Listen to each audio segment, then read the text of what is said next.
Assalamualaikum warahmatullahi wabarakatuh.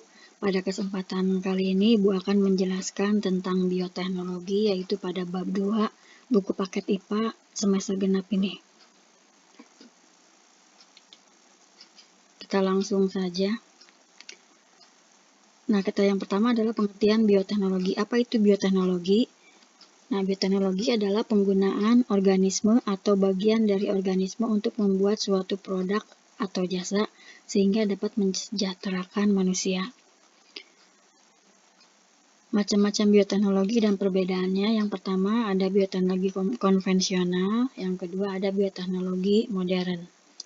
Perbedaannya kita lihat yang pertama dari teknik penggunaannya. Kalau pada bioteknologi konvensional menggunakan teknik fermentasi, yaitu metode pengolahan makanan dengan menggunakan mikroorganisme tertentu. Misalnya kamu membuat donat menggunakan vernipan. Nah, vernipan itu adalah merupakan ragi untuk fermentasinya. Kemudian kalau bioteknologi modern ini menggunakan teknik rekayasa genetika, yaitu merekayasa atau memanipulasi gen sesuai yang diinginkan. Kemudian perbedaan yang kedua adalah pada bioteknologi konvensional tidak terjadi perubahan sifat atau proses pada agen biologinya. Sedangkan pada bioteknologi modern ini terjadi perubahan sifat atau proses pada agen biologinya. Nah, agen biologi itu adalah mikroorganisme yang berperan dalam bioteknologi, misalnya jamur atau bakteri. Selanjutnya perbedaan yang ketiga adalah pada bioteknologi konvensional tidak menggunakan prinsip ilmiah, sedangkan pada bioteknologi modern menggunakan prinsip ilmiah. Nah, prinsip ilmiah itu misalnya merumuskan masalah, mengumpulkan data, kemudian hipotesis atau dugaan sementara, lalu menguji hipotesis dengan eksperimen dan kesimpulan. Selanjutnya, perbedaan yang selanjutnya adalah kalau pada bioteknologi konvensional ini tidak diproduksi secara massal. Kalau bioteknologi modern diproduksi secara massal atau besar-besaran. Kemudian contohnya pada bioteknologi konvensional, contoh produknya adalah tape, tempe, yogurt, sudah tidak ada aneh lagi bukan? Sedangkan pada bioteknologi modern contohnya adalah insulin, tomat tahan hama, dan lain-lain. Nah, selanjutnya adalah penerapan bioteknologi. Ini ada di 5 bidang. Yang pertama pangan, pertanian, peternakan, kesehatan, dan lingkungan. Kita lihat dulu yang pertama adalah di bioteknologi pangan. Nah, di bioteknologi pangan, di sini menggunakan teknik fermentasi, berarti menggunakan mikroorganisme dalam pembuatan produknya. Kita lihat di sini tape, ini bahannya dari singkong, dia menggunakan Khamir Saccharomyces cerevisiae. Apa itu Khamir? Khamir di sini adalah jamur, tapi jamurnya bersel satu, hanya bisa dilihat oleh mikroskop. Lalu ada yogurt terbuat dari susu. Nah, ini mikroorganisme yang berperannya adalah bakteri Lactobacillus casei, bakteri Streptococcus thermophilus, dan lain-lainnya. Lalu ada keju, ini bahannya susu, juga sama dari bakteri-bakteri ini. Lalu produk tempe, ini bahannya dari kedelai, ini adalah jamur mikroorganismenya. Kecap juga dari kedelai, ini juga sama jamur. Roti, bahannya terigu dan lain-lain, ini adalah menggunakan Khamir Saccharomyces cerevisiae. Lalu minuman beralkohol, nah yang bahannya biji serelia ini bir, dan yang bahannya anggur adalah wine. Ini menggunakan mikroorganisme Khamir Saccharomyces juga. Kita lanjutkan, yaitu penerapan bioteknologi yang kedua adalah bidang pertanian. Nah, pada bidang pertanian ini digunakan metodologi bioteknologi modern, yaitu dengan teknik rekayasa genetika atau DNA rekombinan. Nah, bagaimana teknik rekayasa genetika? Yaitu adalah dengan memanipulasi susunan gen suatu organisme sehingga didapat organisme yang memiliki sifat baru sesuai keinginan kita. Nah, organisme dengan sifat baru ini disebut dengan organisme transgenik, ya.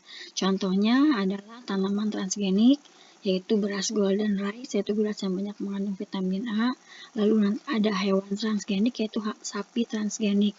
Tujuannya apa dari bioteknologi pertanian ini adalah untuk meningkatkan produksi tanaman budidaya dan mengurangi pemakaian bahan kimia berbahaya seperti pestisida. Nah, bagaimana teknik rekayasa genetika pada bioteknologi pertanian? Yaitu yang pertama adalah siapkan DNA yang mengandung gen yang ingin disisipi, misalnya adalah gen tahan hama. Lalu siapkan juga bakteri Agrobacterium tumefaciens, nah ini sebagai perantaranya. Nah, di bakteri ini diambil plasmid TI-nya. Plasmid itu adalah DNA dalam bakteri yang bisa menduplikasi secara mandiri, ya. Nah, ini nanti bagian plasmid ini dipotong dengan menggunakan enzim Retriski, lalu nanti DNA yang tadi dari gen yang ingin disipi digabung atau disisipkan ke plasmid ini di sini.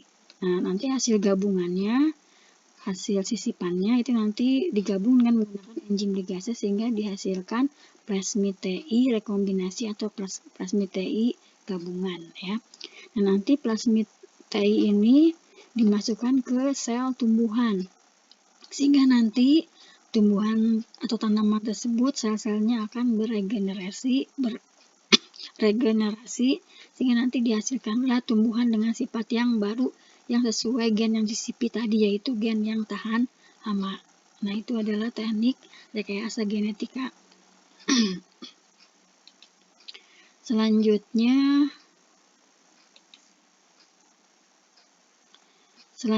adalah penerapan bioteknologi dalam bidang yang selanjutnya adalah peternakan.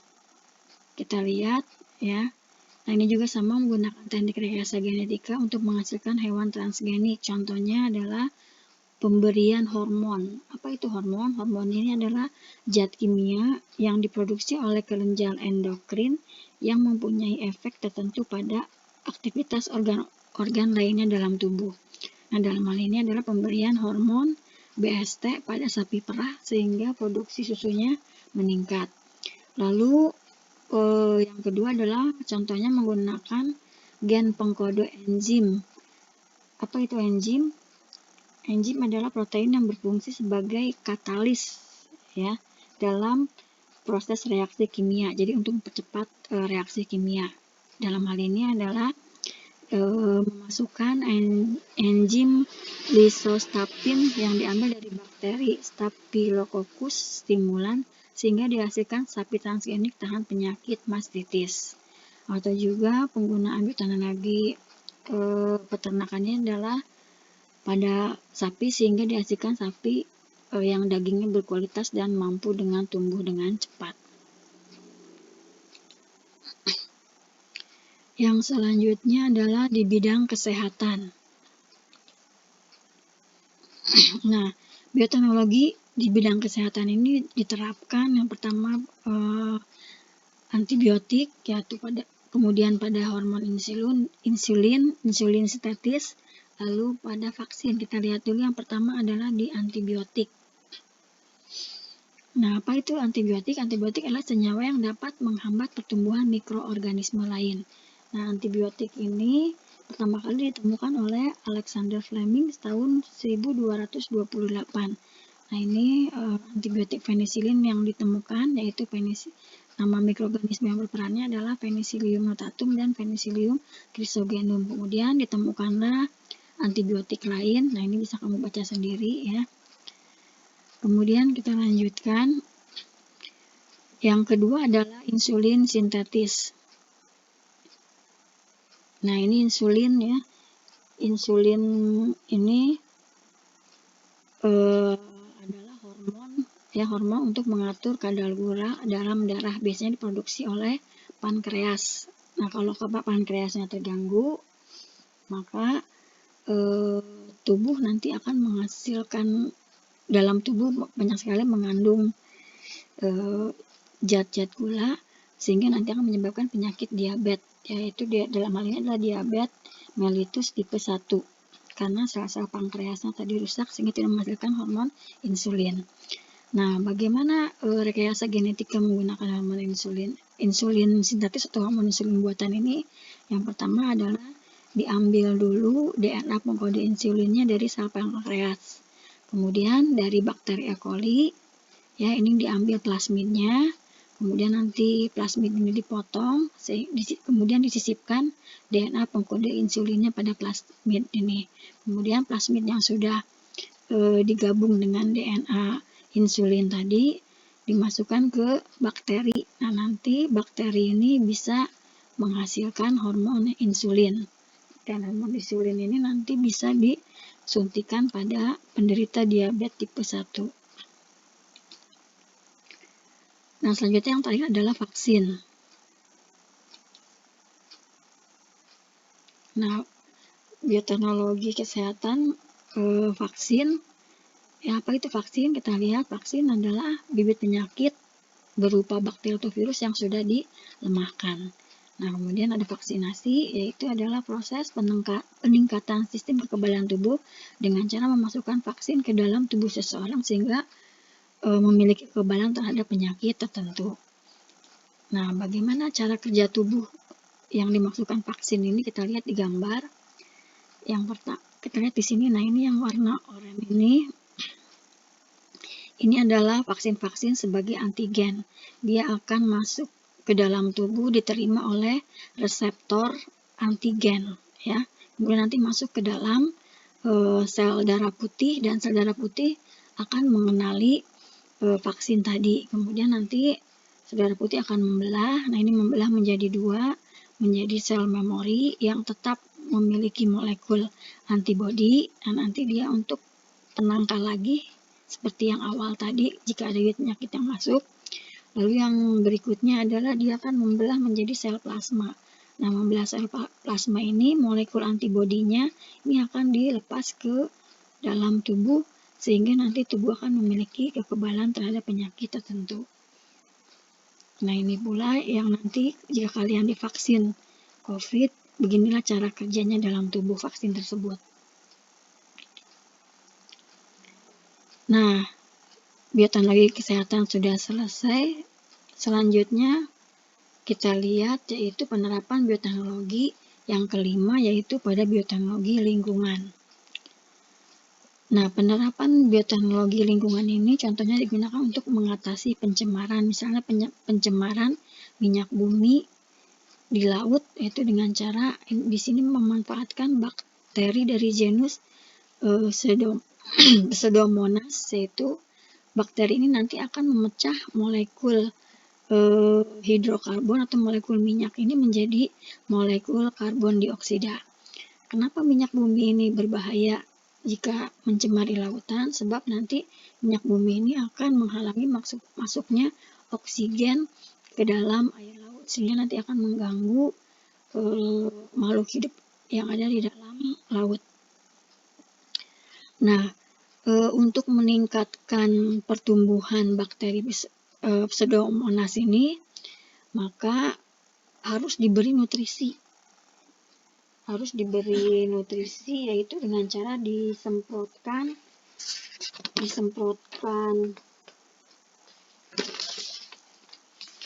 kalium fosfat dan urea sehingga pertumbuhan bakteri ini bisa meningkat dan bisa mempercepat pemutusan molekul minyak sehingga pencemaran bisa diatasi.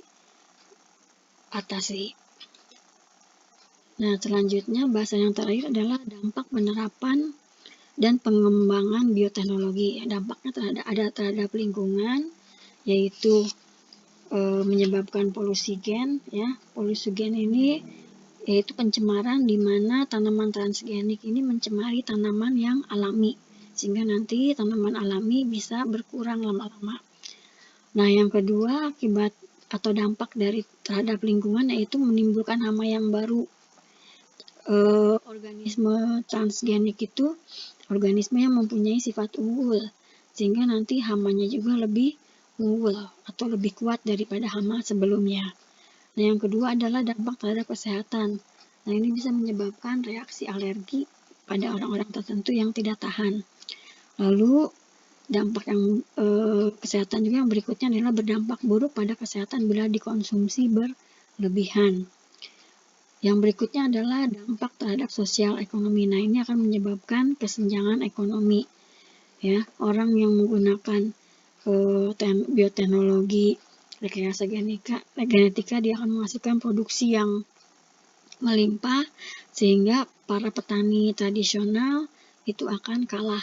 Ya, jadi yang menggunakan rekayasa genetika dia akan perekonomiannya meningkat, sedangkan yang petani tradisional dia akan semakin terpuruk. Situlah terjadi kesenjangan ekonomi. Nah, demikianlah selesai bab 2. Mohon maaf bila banyak kekurangan. Semoga bermanfaat. Assalamualaikum warahmatullahi wabarakatuh.